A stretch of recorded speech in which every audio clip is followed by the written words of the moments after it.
Seth Gardner here. This video, every now and then, more than every now and then, pretty frequently, people will ask me, "Yo, F. Gardner, what do you think of Harry Potter?" Because those are some of they'll say yeah, those are considered some of the best books for new books. Well, I guess Harry Potter's not that new now, since that came out when I was a kid in the 90s, the first one or whatever. Yeah, so I read the first book when I was a kid in the 90s. Everybody at my school was reading it.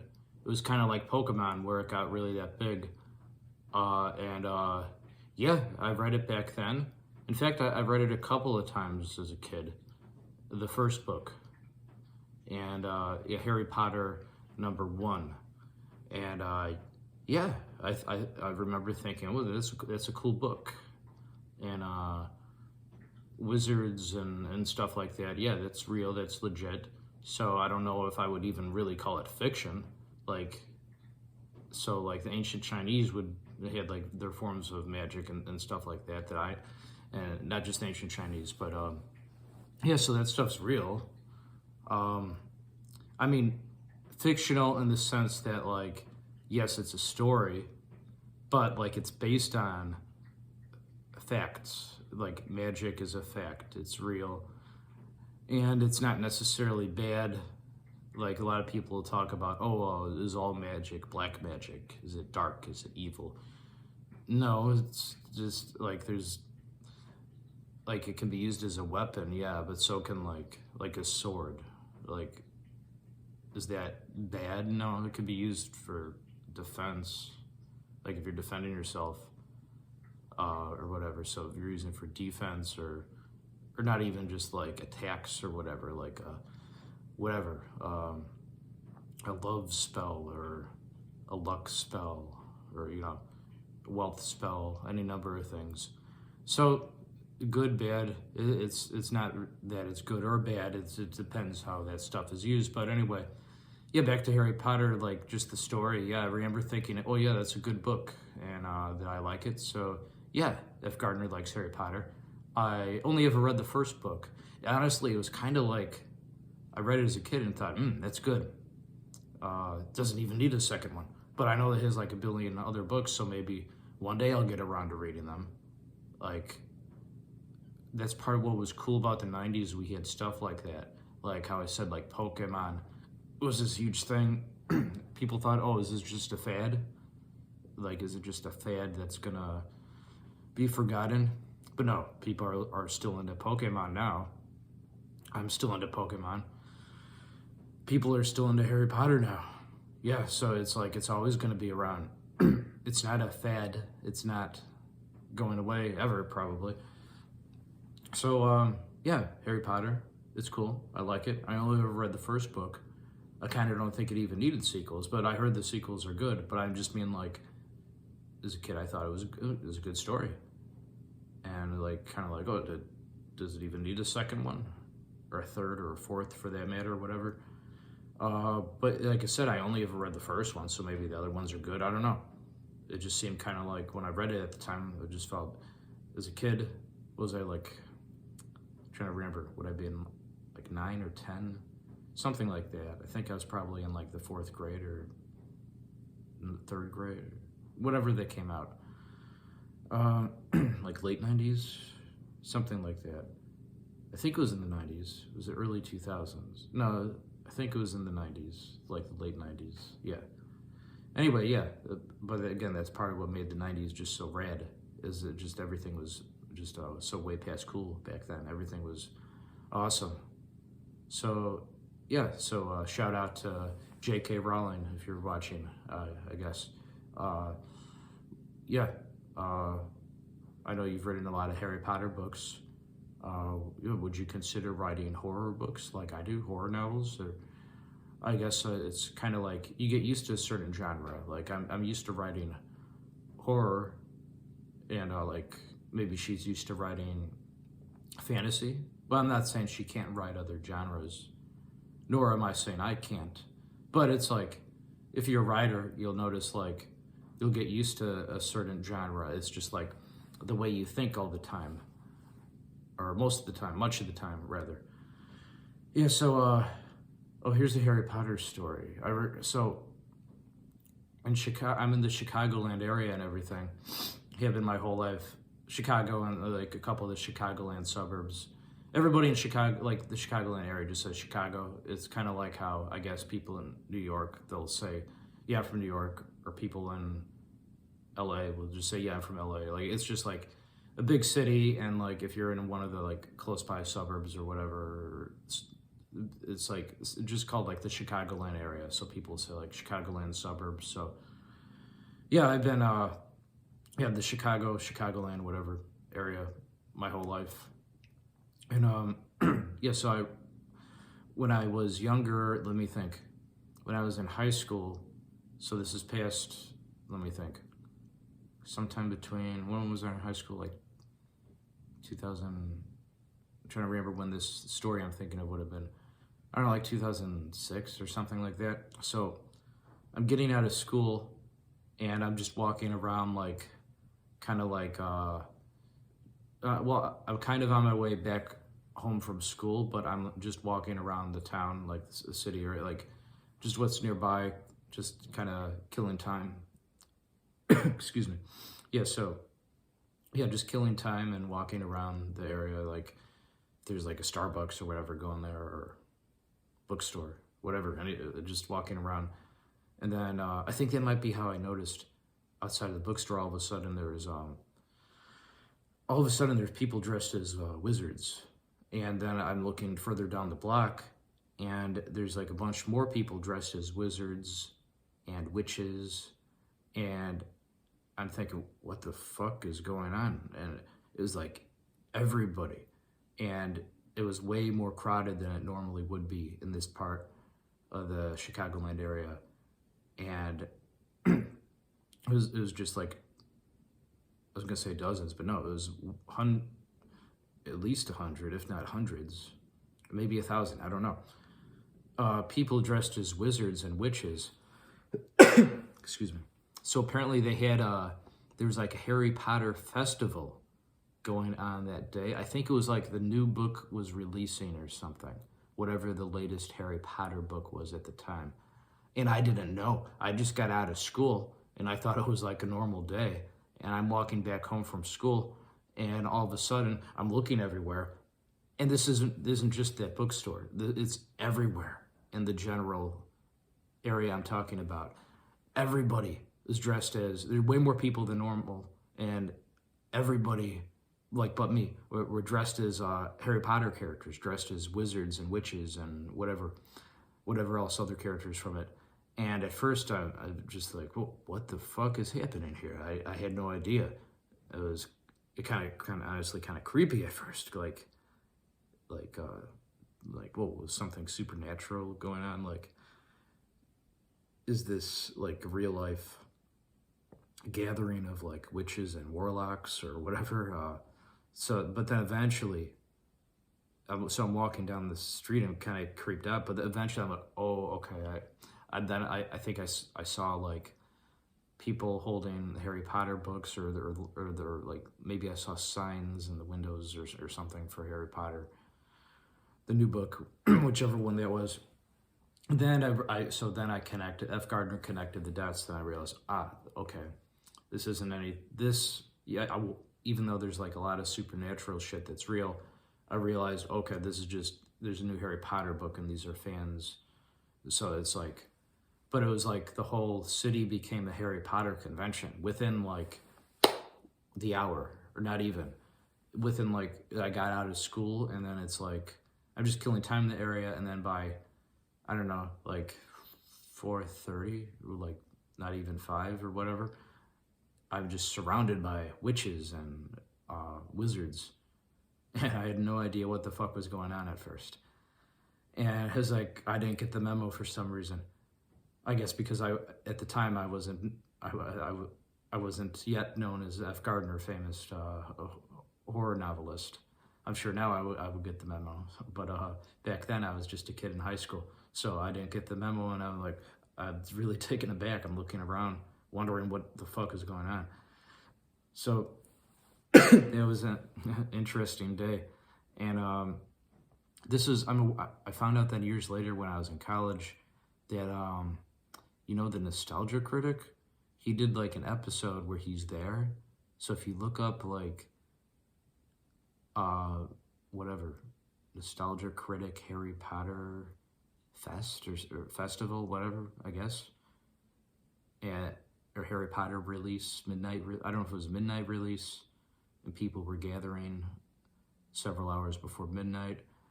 Yeah, I don't know, but yeah, he did one of his videos was like about that where he was there. So maybe I walked past him or something. Yeah, I'm aware I'm aware I live like right by or something like the Nostalgia Critic. Let me think. Doug Walker, I believe that's his name. I mean, like, yeah, I've seen his videos, the Nostalgia Critic videos. Yeah, those are cool. So shout out to Doug Walker, the Nostalgia Critic, if you're watching. Yeah, you're a cool dude. But yeah, that's weird. That's sort of what I was saying before about like it's a small world. They don't say that for no reason. It's because it really is. There's not as many. There are not that many people on the earth. Like how I've talked about before. Like they just make that up. They make up the number that there's 7 billion people they claim are on this earth, which is ridiculous. It's probably just in the millions, if even. I don't know, but there's no way it's even a billion. It's absurd. But that's what I'm saying. You constantly run into people that or you live close by famous people, or you run into people you know. And I've never run into him, the Nostalgia Critic, Doug Walker, but I'm like every now and then I'll hear like, oh yeah, Doug Walker, or the Nostalgia Critic, whatever, goes here. And so it's just weird to think like there have been a couple times where I have though. Like I remember one time in college, I go to I'm walking down, let me think, Wabash. That's a big city, excuse me, street in Chicago, in the city of Chicago. So I'm walking down Wabash. I'm leaving the building to the college I went to, which is Columbia College, Chicago. So shout out to Columbia. Anyway, so I'm not done with classes. We're going out on a class project where it was a film class, and the assignment we all had was to interview like random people on the street, or just people we run into, we all go out as a group and we interview people, like random people. And as soon as we go out, it was like a 1 in a million thing. We run into a guy from Curb Your Enthusiasm, not Larry David, but Jeff Garlin. Yeah, him. He's right there. And it wasn't arranged. It was, okay, but right there, it was this restaurant connected to Columbia College, or what? Not connected, the one like right next door. And we see him jumping up and down through the glass window, I think because he saw we had a film camera, like we had a camera, and he knew we must be students. So then, as he was the first person we interviewed, so yeah, that was interesting. And then another time, oh yeah, when I'm young, it was like all of a sudden a limousine pulls up, and Eminem, the rapper, and Little Kim, I believe that's her name, and it got out of the limousine, and I'm right there, and which is so weird because like this is like, I guess when Eminem was first getting really popular too. Would this have been in the early 2000s, I want to say, like maybe 2002 or something like that. Yeah, that is just surreal. And so I was a kid. I think I would have been younger than like his like audience at the time, since I'm aware like his stuff can be mature or whatever with the language. But I mean, yeah, kids can still enjoy whatever, like this kid could still enjoy a violent movie or book or whatever, even if it's not geared at them. But as a kid, yeah, so like I was outside of the target audience clearly, but I knew who he was because, or like I had heard of him. I was familiar to like an extent. So like even though I was like 12 or 13 or whatever, like younger than his audience would have been, I heard of him, and he gets out of the limousine with Little Kim. I think they were like dating at the time or something like that, or maybe they were just friends. I don't know. But he gets out of the car, like parks, like, and he just gets out of the limousine, and with Little Kim, and I'm right there, and he shakes my hand, and I forget if I got a picture with him. It's so long ago, I forget. I'll have to. I've mentioned this to people I know, and I always think, oh, I got to find that picture, because yeah, I must. This is before everyone had cell phone cameras on them or something, but for some reason that sounds like I must have gotten that or an autograph. I probably have it lying around somewhere. But he got out. Eminem just gets out of the limousine with Little Kim and hops out and just like looks at me and shakes my hand and introduces himself to me. And yeah, he seemed like really chill. And then immediately we're like swarmed by not like photographers, but other people started noticing. And then he was like, "Oh, I gotta go. There's too many people now." Like I guess I don't know. Maybe he's getting a little bit camera shy or whatever. But he was like, but he had no problem just like, "Oh hey, there's a kid. I'm gonna shake his hand and say hi." I seem like a chill dude. Yeah, so that's what I mean. The small world kind of thing where stuff like that just happens, and you think like, "Oh wait, that shouldn't happen." Like if there's 7 billion people on the earth. But well, I guess that's a little bit off topic for Harry Potter, but you get what I'm saying. So yeah, Harry Potter. Yeah, but it seemed like it's been a long time since I read it. Like it's been over. Let me think. At least 20 years, I guess. Yeah, since if that would have came out in the late 90s. But yeah, I remember being a cool book. I should reread it and maybe check out the other ones. Yeah, no reason why I never read the other ones. Like I said, it seemed so complete, honestly. Like it seemed like, oh yeah, it was a good story. And but yeah, that has this huge fan base that they'll read each and every one of the books when they come out and go to the midnight releases and stuff.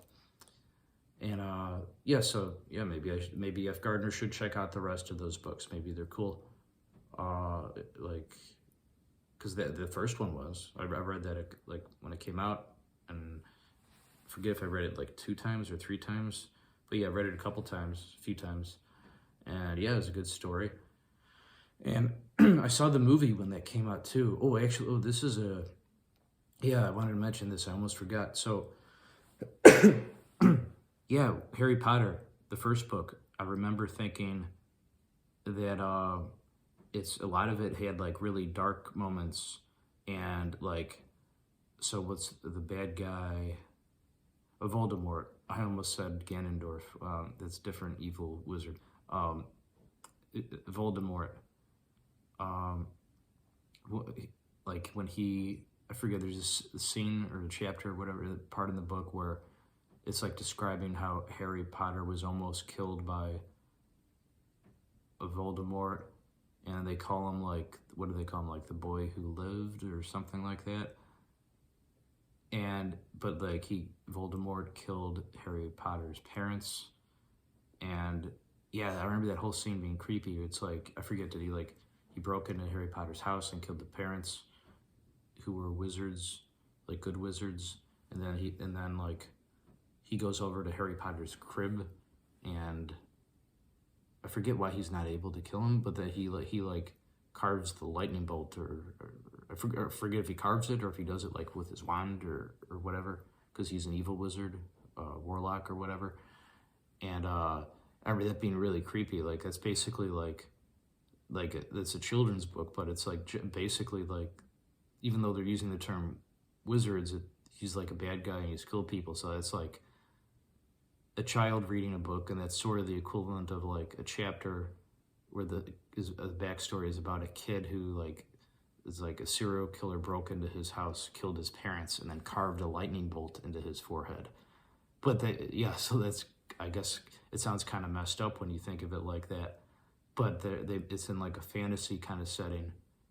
Well, it's like modern day, but wizards, whatever, fantasy, even though wizards are technically real and it's not even fiction, but it's, since it exists. But yeah, so that's weird to think about that. That's a kid's story in a way. That if you think about it that way, like it would be like a serial killer breaking into a child's home and, like I said, killing the parents and then carving the lightning bolt into his forehead. Yeah, so it had creepy or dark whatever things in it. And then I saw the movie, and what did it come out, like a couple of years later or something? It was in the early 2000s, I think, the movie version.